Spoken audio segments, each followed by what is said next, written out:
Hello everyone, स्वागत करता हूं दोस्तों आप सभी का नॉर्मस लर्निंग पे। मैं रोहित वर्मा हाजिर हूं आज फिर से। जैसे कि आपको कहा गया है कि वीकली 3 क्लासेस दी जाएंगी और मैं डेफिनेटली दूंगा और ट्राई करेंगे हफ्ते में एक बार संडे को जो है लाइव क्लास कंडक्ट की जाए। ठीक है, सो आज की वीडियो जो है इस पर फोकस रहेगा जीके जीएस के क्वेश्चंस पे आपको अच्छे से एक्सप्लेन करूँगा, बिकॉज एग्जाम जो है वो डे बाई डेज टफ होगा ही होगा। डेफिनेटली कंपटीशन बढ़ रहा है, एग्जाम डिले हो रहा है, बच्चे बहुत मेहनत कर रहे हैं। ठीक है, तो मैं ट्राई करूंगा जितने क्वेश्चंस आपको समझाऊं इस वे से समझाऊं, अच्छे से समझाऊं, ताकि इन फ्यूचर आपको उनमें प्रॉब्लम ना फेस करनी पड़े।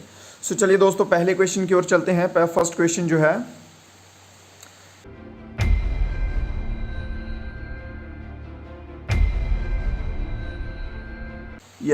फर्स्ट क्वेश्चन है upper house of Indian parliament. देखने में बहुत सिंपल क्वेश्चन है और ये बार बार पूछा भी जाता है। ठीक है, और यही जो है स्कोरिंग क्वेश्चंस होते हैं। ठीक है, देखिए अपर हाउस जो है इंडियन पार्लियामेंट का, वो आप सभी को मालूम है राज्यसभा होगा। उम्मीद करता हूँ ये सभी को मालूम होगा, बिकॉज मैं बहुत बार ये क्वेश्चन करवा चुका हूँ। ठीक है, और इसमें मेन चीज़ क्या है, इसमें 233 सीट्स जो है वो डायरेक्ट इलेक्टेड होती हैं और नॉमिनेट की जाते हैं 12 सीट्स। 12 जो है नॉमिनेट किए जाते हैं प्रेसिडेंट द्वारा। सुनते जाइएगा बातों को ध्यान से। और इसके जो चेयरमैन होते हैं वो होते हैं हमेशा वाइस प्रेसिडेंट। ठीक है, वाइस प्रेसिडेंट प्रेजेंटली कौन है हमारे, एम वेंकैया नायडू। और इनकी टर्म की बात आती है कि कितनी देर के लिए इनका टर्म होता है, और वो होता है 6 ईयर्स के लिए, 6 साल के लिए इनका टर्म जो है वो होता है। चलिए नेक्स्ट पे चलते हैं। क्वेश्चन नंबर 2 है which is the house where the chairperson is not the member of that house. वह सदन कौन सा है जहां अध्यक्ष उस सदन का सदस्य नहीं होता। देखिए भाई, ये है राज्यसभा ही आएगा इसका भी। जो वाइस प्रेसिडेंट है ना, ठीक है, वो चेयरपर्सन तो होता है, हेड तो होता है उस हाउस का, बट उसका मेंबर नहीं होता, मेंबर में काउंट नहीं होता वो। ठीक है, मेंबर समझ रहे हैं, उसका ही सदस्य नहीं होता वो। ठीक है, और ये आएगा ऑप्शन सी के साथ राज्यसभा, और होते हैं वाइस प्रेसिडेंट, जैसे कि आपको मैं बता चुका हूं, M Venkaiah Naidu. Next question है, क्वेश्चन नंबर 3 है the first mid term election of Lok Sabha were held in. Mid term Lok Sabha के लिए पहला मध्यवादी चुनाव कब हुआ था भाई, कौन से ईयर में हुआ था। आप सभी भी आंसर देते ही और लास्ट में एनालिटिक्स बताना है आप सभी दोस्तों ने। ठीक है, तैयारी जो है वो करते रहिए, कंटिन्यूटी में रखिए, बिकॉज एग्जाम किसी भी समय हो सकता है। ठीक है, किसी भी समय नोटिफिकेशन आ सकता है, हालात सुधर रहे हैं। और ऑप्शन ए जो है इसका 1971 is the right answer. Next question है आपके लिए, क्वेश्चन नंबर 4 है finance bill of Indian government is presented in. Finance bill जो होता है भारत सरकार का वित्त विधेयक प्रस्तुत किया जाता है, कौन से हाउस में किया जाता है भाई, और वो किया जाता है लोअर हाउस में। लोअर हाउस कौन सा होता है, जैसे अपर हाउस हो गया राज्यसभा, लोअर हाउस होता है लोकसभा। ठीक है, लोकसभा होता है लोअर हाउस। लोकसभा के बारे में मैं बता दूं आपको, इसमें स्पीकर होता है, राज्यसभा में चेयरपर्सन होता है, चेयरमैन होता है, इसमें स्पीकर होता है। और स्पीकर कौन है इस समय, ओम बिरला है। ठीक है, और इनका टेन्योर जो है, टेन्योर मतलब टाइम पीरियड, वो होता है 5 साल का। ठीक है, 5 साल का होता है। मैक्सिमम सीटें जो होती हैं 552 होती हैं, इसमें 552 मैक्सिमम सीटें होती हैं, जिनमें से 530 सीटें जो हैं वो स्टेट से आती हैं, और उनमें से 20 सीटें जो हैं वो आती हैं यूनियन टेरिटरी से, केंद्र शासित प्रदेशों में से, और 2 जो होती हैं वो होते हैं एंग्लो इंडियंस। ठीक है, जो प्रेसिडेंट द्वारा नॉमिनेट किए जाते हैं। और अगर करंटली बात की जाए प्रेजेंट में, और प्रेजेंट में इसके मेंबर हैं 543 members are there in Lok Sabha. So चलिए नेक्स्ट क्वेश्चन है, नेक्स्ट क्वेश्चन पे चलते हैं। क्वेश्चन नंबर 5 आपके सामने, the chairperson of the Lok Sabha is designated as. Lok Sabha के अध्यक्ष को किसके रूप में नामित किया जाता है। लोकसभा का अध्यक्ष मतलब हेड, जैसे अभी आपको मैंने पीछे बताया, अगर आपने ध्यान से सुना होगा तो आप आंसर जाएगा आपका स्पीकर के साथ। लोकसभा में स्पीकर होता है, ठीक है, ओम बिरला जो है। और राज्यसभा की बात की जाए तो राज्यसभा में आएगा वाइस प्रेसिडेंट, ठीक है, जिसे चेयरमैन भी कहा जाता है। नेक्स्ट क्वेश्चन की तरफ मूव करते हैं। क्वेश्चन नंबर 6 है which state has only 1 member of the Lok Sabha. देखिए भाई, मेंबर्स होते हैं हर स्टेट के, जैसे मैंने बोला कि 530 स्टेट से लिए जाते हैं, 20 जो है वो यूनियन टेरिटरी से होते हैं। ठीक है, इसी प्रकार। और इन्होंने पूछे कौन सा राज्य है जिसमें लोकसभा में केवल एक ही सदस्य है, ओनली 1 मेंबर। ठीक है, ऑप्शंस को भी नजर रखते जाना है। ठीक है, देखिए राजस्थान है, राजस्थान के 10 हैं। ठीक है, मध्य प्रदेश के भी 10 के करीब हैं। ठीक है, यूपी है, यूपी इसके 30 प्लस हैं, यूपी के आई थिंक 30 है कि 31 हैं, 31 हैं यूपी के। और सिक्किम जो है, सिक्किम का खाली एक सीट है, ठीक है, सिक्किम।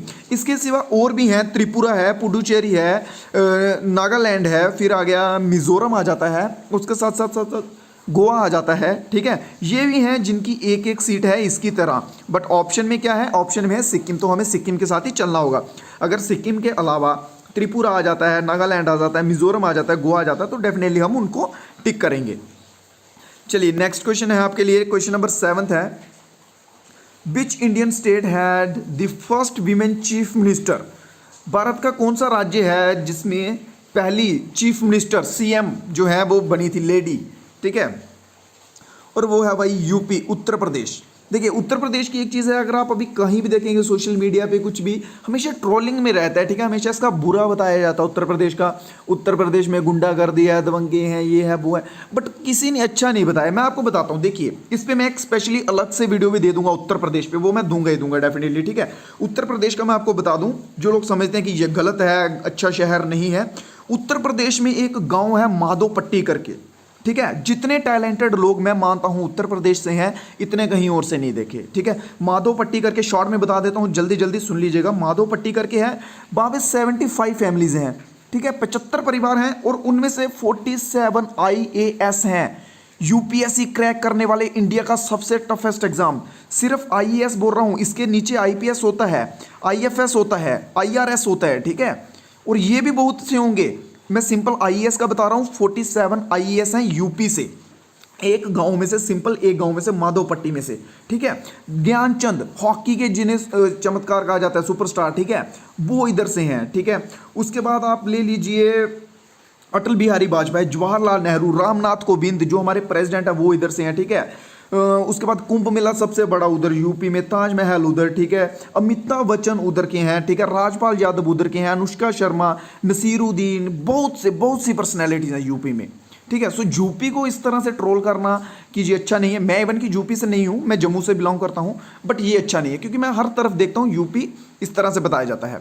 सो चलिए टॉपिक पे आते हैं। नेक्स्ट क्वेश्चन जो है, नेक्स्ट क्वेश्चन है अपना 8th, who appoints the governor of Jammu and Kashmir? Jammu और कश्मीर का जो गवर्नर है उसे अपॉइंट कौन करता है भाई? जम्मू कश्मीर के गवर्नर को अपॉइंट करते हैं the president of India, Bharat के राष्ट्रपति, ठीक है, वो अपॉइंट करते हैं जम्मू कश्मीर के गवर्नर को, और जो है रामनाथ कोविंद, और वो भी बिलोंग करते हैं यूपी से, ठीक है। चलिए नेक्स्ट क्वेश्चन पे चलते हैं। क्वेश्चन नंबर 9 है, who has the right to transfer any case anywhere in India? किसी भी केस को, कोई भी लेवल का केस हो, कहीं भी ट्रांसफर कर सकता है भाई, ये है सबसे हाई लेवल, और वो है सुप्रीम कोर्ट, ठीक है। सुप्रीम कोर्ट के पास होता है कि वो कोई भी केस होता है कहीं भी इंडिया भर में ट्रांसफर कर सकता है। सुप्रीम कोर्ट के पास अगर कोई भी केस हो, वो किसी भी हाई कोर्ट में या लोकल कोर्ट में कहीं भी ट्रांसफर कर सकता है। नेक्स्ट क्वेश्चन पे आते हैं। क्वेश्चन नंबर 10 है, the contingency funds of the state is operated by? देखिए राज्य के जो कॉन्टीजेंसी फंड्स होते हैं, ठीक है, वो किसके द्वारा दिए जाते हैं, ऑपरेट किसके द्वारा किए जाते हैं? स्टेट का हेड कौन होता है भाई? Governor, governor of the state is the right answer, simple, ठीक है, गवर्नर के द्वारा किए जाते हैं। नेक्स्ट क्वेश्चन है, क्वेश्चन नंबर 11 है, first president of India who died while in office? Bharat के पहले राष्ट्रपति, ठीक है, इंपॉर्टेंट क्वेश्चन है, बहुत से बार देखने को मिला है। भारत के पहले राष्ट्रपति जिनकी अपने मतलब कि ऑफिस में ही, कार्यकाल के दौरान ही कह लीजिए कि मृत्यु हो गई थी, ठीक है, और वो कौन थे? वो थे जाकिर हुसैन। ऑप्शन ए जो है इसका बिल्कुल सही जवाब रहेगा। नेक्स्ट क्वेश्चन के साथ चलते हैं। क्वेश्चन नंबर है 12th, the first British viceroy of India? Bharat का पहला ब्रिटिश वायसराय कौन था? देखिए वायसराय कहने से पहले ये होते थे गवर्नर जनरल, ठीक है, गवर्नर जनरल कहा जाता था इन्हें। फिर आया गवर्नमेंट ऑफ इंडिया एक्ट, ठीक है, 1858 जी एक्ट आया। फिर इसके बाद गवर्नर जनरल से वायसराय में कन्वर्ट होने लग पड़े, ठीक है, वायसराय, गवर्नर जनरल की जगह वायसराय बोलने लग पड़े, और वो थे लॉर्ड कैनिंग। यहाँ पे कैनन लिखा हुआ है, कैनिंग है, ठीक है, आई लगा लीजिए, ओ की जगह लॉर्ड कैनिंग है, ओके। लॉर्ड कैनिंग जो है ये पहले ब्रिटिश वायसराय थे इंडिया के। नेक्स्ट क्वेश्चन पे मूव इन करते हैं। क्वेश्चन नंबर 13 है दोस्तों आपके लिए, the longest corridor in India? Bharat का सबसे लंबा कॉरिडोर, कॉरिडोर समझ सकते हैं आप, जैसे मतलब कि एंट्री हॉल होता है जो, ठीक है, अगर हमें किसी पॉइंट तक जाना है, जस्ट सपोज कि अगर आपको इस पॉइंट पे जाना है, और जो ये रास्ता होगा जो, ठीक है, ये इधर से लेके ये स्टार्टिंग पॉइंट इधर से इधर पहुंचने के लिए, इसको बोलते हैं कॉरिडोर, ठीक है। और सबसे बड़ा कॉरिडोर किसका है, लॉन्गेस्ट कॉरिडोर? क्वेश्चन नंबर 13, आप भी आंसर देते जाइए नीचे कमेंट बॉक्स में। बहुत बढ़िया। और वो है भाई रामेश्वरम टेम्पल कॉरिडोर। ठीक है, Rameswaram temple corridor. Option A जो है आपका ये बिल्कुल सही जवाब है। ठीक है, इसके बाद बता दूं आपको थोड़ा सा टेम्पल के बारे में। रामानाथ स्वामी ऐसा ही टेम्पल का नाम है। यहाँ रामानाथ स्वामी जो है टेम्पल का नाम है, और ये शिव का टेम्पल है। ठीक है, ये रामेश्वरम आइलैंड है तमिलनाडु में। ठीक है, रामेश्वर आइलैंड तमिलनाडु में, और ये टेम्पल वहां पे स्थित है। ये बनाया गया किनके द्वारा? पांड्या। ठीक है, पांड्यास के द्वारा ये बनाया गया है। चलिए नेक्स्ट क्वेश्चन पे चलते हैं। नेक्स्ट क्वेश्चन है आपका, मैं आपको साथ साथ में थोड़ा एक्स्ट्रा इसलिए बता देता हूं ताकि आप अगर इन फ्यूचर किसी और एग्जाम के लिए भी तैयारी करते हैं, ठीक है, तो आपको ये चीज़ें याद रह जाती हैं। अगर कहानी के रूप में आप किसी चीज़ को सुनोगे ना तो वो आपको ज़्यादा टाइम तक याद रहती है। ये साइकोलॉजिकल फैक्ट है। ठीक है, अगर आप ऐसे सिंपल किसी चीज़ को एक बार पढ़ लोगे वो ज़्यादा देर तक याद नहीं रहेगी। अगर आपने कोई कहानी सुनी होगी वो ज़्यादा टाइम तक याद रहती है। जैसे आप रिमाइंड कर लीजिए, आपने अगर बचपन में भी कोई मूवी देखी होगी ना, चाहे 1-2 बार ही देखी होगी, बट वो आपको अभी तक याद होगी, बिकॉज वो एक कहानी के तौर पर होती है।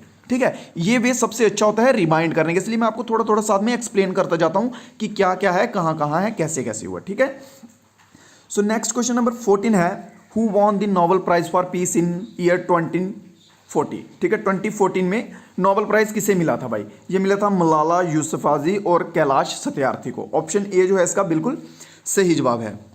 नेक्स्ट क्वेश्चन है, क्वेश्चन नंबर 15 है, the first women airline pilot, पहली वीमेन एयरलाइन पायलट कौन थे भाई? वो थे दुर्गा बनर्जी। ऑप्शन सी जो है इसका बिल्कुल सही जवाब रहने वाला है।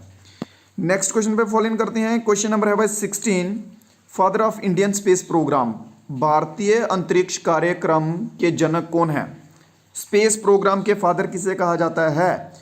और ये कहा जाता है विक्रम साराभाई को। मोस्ट इंपॉर्टेंट क्वेश्चन है दोस्तों, मोस्ट इंपॉर्टेंट। ठीक है, बहुत से सैंपल पेपर में देखने को मिला है क्वेश्चन ये। नेक्स्ट है question number 17, city of festivals, त्योहारों का शहर किसे कहा जाता है? सिटी ऑफ फेस्टिवल्स किसे कहा जाता है? बहुत बढ़िया। क्वेश्चन नंबर 17, त्योहारों का शहर कहा जाता है भाई मदुराई को। मदुराई को, इसको सिटी ऑफ फेस्टिवल भी कहा जाता है और इसके साथ साथ सिटी ऑफ टेम्पल्स भी कहा जाता है। ठीक है, सिटी ऑफ टेम्पल ऐसे मेनली जो है जम्मू को कहा जाता है सिटी ऑफ टेम्पल्स, अदरवाइज उसके सिवा इसको सिटी ऑफ फेस्टिवल के साथ साथ सिटी ऑफ टेम्पल्स भी कहा जाता है, बिकॉज जहाँ पे 100+ टेम्पल्स हैं। ठीक है, मोर देन 100 टेम्पल्स हैं। और इनके पीछे का रीजन क्या है मैं आपको बता दूं।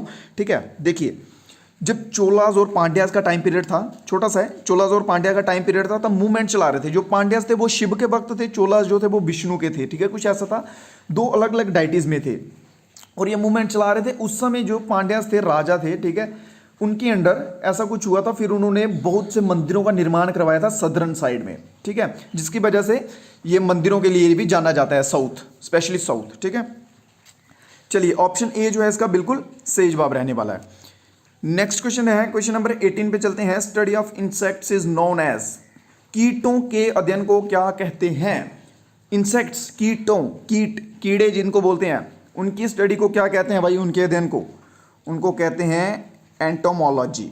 ठीक है, ऑप्शन सी के साथ चल रहे सभी दोस्तों का आंसर बिल्कुल सही है। Option C is the right answer.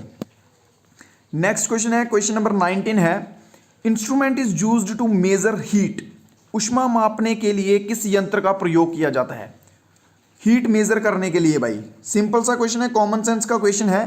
ठीक है, और ये आएगा option number D, thermometer. Lactometer के साथ मत जाइए, लैक्टोमीटर जो है ये दूध का क्वालिटी मापने के लिए, मिल्क की क्वालिटी मापने के लिए किया जाता है लैक्टोमीटर का। ठीक है, ओके। नेक्स्ट क्वेश्चन है, question number 20, river Krishna is originate from, Krishna नदी जो है उसका कहां से उद्गम होता है? कृष्णा नदी का उद्गम जो है वो कहां से होता है? बहुत बढ़िया।